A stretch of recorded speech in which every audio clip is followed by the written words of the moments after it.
Next level.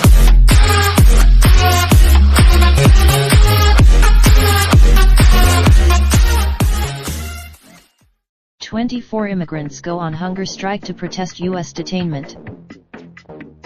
24 immigrants detained in Louisiana are on a hunger strike to protest being locked up, as many seek asylum in the United States. Immigrant advocates say the strike started last week with about 150 people, but U.S. Immigration and Customs Enforcement says only 24 people have continuously denied meals. Immigrants and their advocates routinely complain about poor conditions and medical care in detention, but those at River Correctional Center in Faraday, about 100 miles 160 kilometers north of Baton Rouge, say they are frustrated with the poor attention to their cases and being denied bond. ICE began contracting with the privately run prison on a temporary basis this year to deal with a spike in immigrants coming through the U.S.-Mexico border.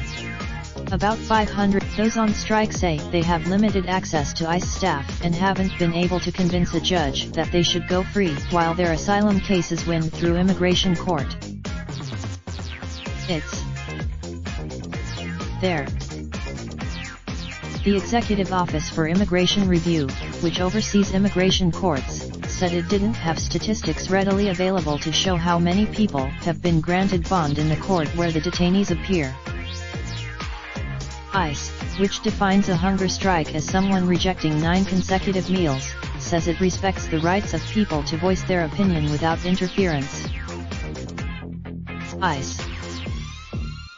The strike follows one in El Paso in which ICE force-fed some of the detainees after obtaining a court order. Immigration authorities are facing a surge in people crossing the southern border, particularly Central American families and children who are fleeing extreme violence and poverty. Many are seeking asylum. President Donald Trump threatened Friday to unless Mexico immediately stops illegal immigration.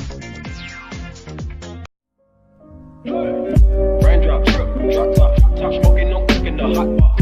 Fucking on your bitch, yeah, that. Looking up, open the park pot.